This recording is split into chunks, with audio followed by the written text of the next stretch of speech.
It's been a little while since I've made a video on my 2009 Porsche Cayman S, but today there's a couple of things that I want to improve. Nothing's broken on the car. In fact, it's been really reliable for the past basically year. I haven't had to do anything to this car, but that's gonna change today because there are two things about this Cayman that really get on my nerves. Let me take you for a drive and I'll show you what I mean.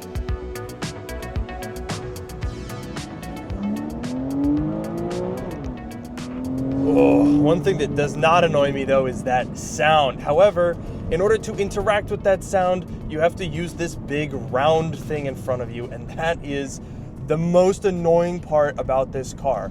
Literally everything else is completely fine, but this steering wheel sucks so bad. So let's put it over into manual mode, sport mode, and I'll show you what I mean, because this steering wheel doesn't have traditional paddle shifters. What we have are two buttons on either side of the steering wheel, and they're kind of contoured, right? So you can rest your thumb in there, and basically you pull towards you to downshift, you push away from you to upshift. And that is true on both sides. So I could downshift on the left, and then I could upshift on the right, like a real car, or paradoxically, I could downshift on the right, and then upshift on the left. But the main issue is that because these aren't real paddle shifters, there's no like rhyme or reason to this. Like, why do I inherently pull towards me on either one of them? It doesn't make any sense. And so the result of that is when you're trying to do a little bit of spirited driving and you're going through a hard turn like this, you're going, wait a minute, I push. That's how I shift up. Oh, that's right. Okay. Now wait a minute. Which one goes down? Is that down or up? Oh, that's down. Okay, perfect. It's really frustrating. I don't know who designed this steering wheel, but I hope they're in prison right now, because this is an affront to the very concept of motoring.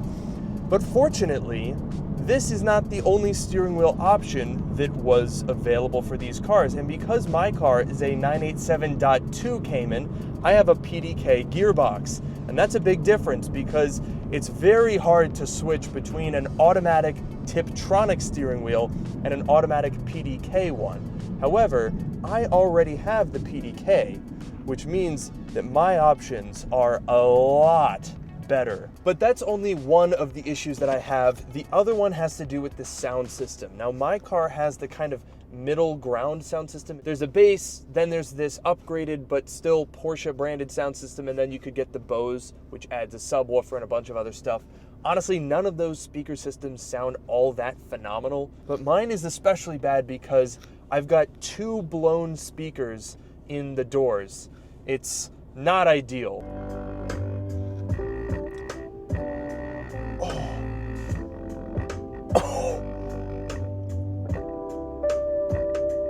That's bad. Okay, yeah, I think you probably can hear what I'm talking about. So yeah, between the steering wheel and the speakers, you can kind of see what I'm getting at. Let's go home and talk about solutions, shall we? So I went on eBay and I bought myself a new steering wheel. This is the Porsche Sport Design wheel, which I actually really like. And in fact, I think you could actually get this wheel from the factory on 987.2s. So I think it'll maintain that OEM look. And one of the nice things about this wheel is that it uses the exact same airbag that I already have. So I didn't have to buy another airbag and I don't have to reprogram it. And now I'll get my paddle shifters, real paddle shifters, not those stupid dumb little buttons. Ugh, I hate those. Okay, the other thing that I got is a new door sub set. So these were like 50 bucks off of Crutchfield. I think I paid an extra like $10 just to grab some door speaker adapters and a hardwire kit, but nothing too crazy here. It's just a $50 upgrade, and I really am just looking to replace the blown speakers. We're not doing a whole thing with like adding an amp and doing a whole new sound system. Honestly, I don't really have that big a problem with the stock sound system. I just wish that my speakers weren't blown. So this should hopefully do that, plus sound a little bit nicer. So we'll start with the more fun upgrade, which is of course the steering wheel. I cannot wait to put this in. let's get to it. So the first thing that I like to do whenever I work on this car is put all the windows down, because that way I can't get locked out. I'm speaking from experience here. We'll open up the hood, and the first thing we're gonna do is disconnect the battery, of course, because we're working with an airbag here. And after waiting about 20 minutes just to be safe, we can remove it. To pop it out, you just stick an Allen key in a little hole on the bottom of the steering wheel, and that releases a bracket that allows the airbag to pop out. It's actually pretty easy to do.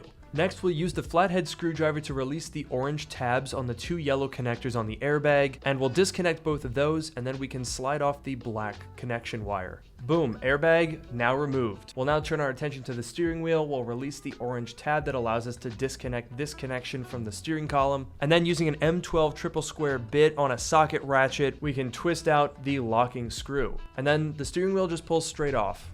Now we'll follow the steps in reverse, reconnecting our connector, applying some fresh thread lock, screwing in the locking screw, and then we'll set a torque wrench to 37 foot-pounds or 50 Newton meters of torque and tighten until we get a click. Then we'll reconnect the airbag, and making sure the wire doesn't get caught inside the steering wheel, insert it back into the assembly.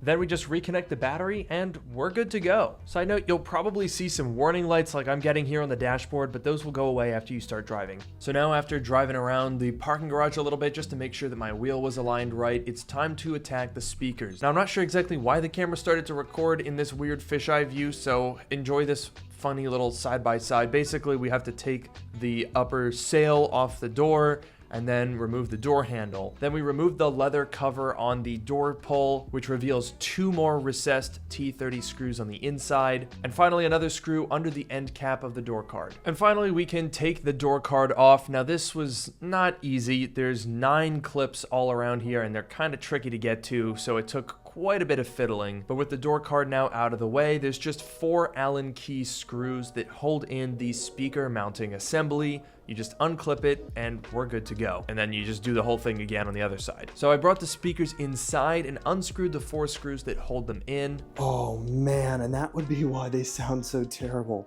They have completely disintegrated. So now I've grabbed a soldering iron and we are going to melt the solder that holds these wires in, and that's gonna allow us to disconnect the old speaker. And I'll speed this part up because it took a lot longer than I thought, but basically the adapters that came from Crutchfield did not fit at all. So I went around to like 3 different audio shops to find an adapter that I could actually get to fit in here. So then we're gonna screw the speakers into the adapter, screw the adapter into the housing, grab some wires, trim them down to size, solder them into the connections for the old speaker wires that go into the plug. And I put a little bit of shrink tubing, I don't know if that's the right name for it, to make sure that the wires aren't gonna get disconnected or anything. I don't wanna have to go back into these doors just to fix a wire.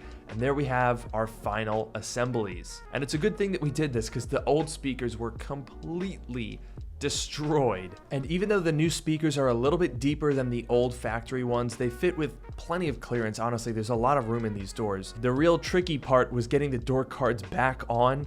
It took me like 25 minutes to get all the snaps in place. But from there, it's an easy process of reattaching the trim pieces we had to remove that just clip right back into place, and then doing the same thing on the other side, and we're done.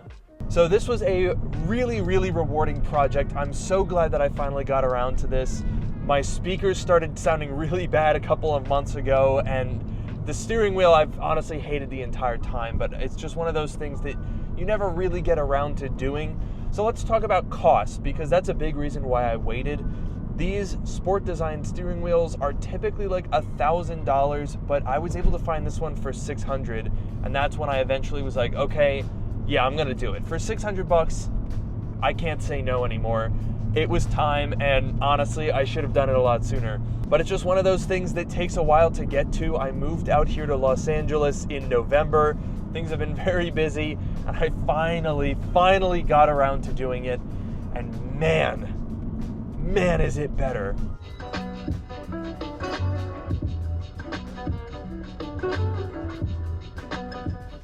That is pretty good. I'm really happy with that. Like I said, I wasn't trying to do a completely new sound system. All I was trying to do is replace some blown door speakers and make them sound a little nicer. They've got much better bass response. It's much more crisp. I'm actually really happy. I mean, that's really all I wanted for $50 plus $20 for the adapters that I had to go hunt for. Not bad at all. And with the wheel being $600, I can sell my old one for like $150. Honestly, pretty affordable upgrades here, and it makes a ton of difference. Let's get out there, go into sport mode. I'm so excited to try these paddle shifters. Oh, this is so much better. This wheel makes a massive, massive difference. You wouldn't think that it would, but that old one was just so bad that this is, it's a million times better. It feels great. It's actually slightly thinner, I feel like, but we've got these nice bolsters here, so it's very comfortable in the hand. The only complaint that I have, I think, is similar to what other people have said, and that is that it's a little bit of a flat wheel. I feel like the rim should stick out a little bit more, but oh, I mean, with the PDK, those lightning fast gear changes, there's really nothing to complain about. This car is magnificent. It just handles so well. It's so planted. Oh my gosh, it's easy to get out of hand up here. I should probably calm down a little bit. But man, does that feel good. Oh, okay. All right, that's enough of that. We've caught up now with the Prius. I am absolutely over the moon. I love the look of this wheel. I love the feel of this wheel. I love having real paddle shifters. Oh man, we gotta just take in this mountain for a second. Holy cow. Not a bad view from up here, I gotta say, but the real view is that. Oh my God, I absolutely love the styling of this car. I mean, from every angle, it is just spectacular. And I have to say, I think the sport design wheel really complements the interior. I'm not one of those guys that's into the super modded, tricked out look with like all aftermarket parts. Nah, I'm a big OEM plus. That's the move. Anyway, thank you guys so much for watching this video. I really hope you've enjoyed it as much as I have. I guess you might not enjoy it quite this much. Anyway, I'm gonna have a great time going back down this mountain, and you guys could have a great time leaving a like and subscribing for more content. I've got a really fun video project coming up next month. It's gonna be pretty awesome. But anyway, thank you so much for watching. I will see you guys in the next one.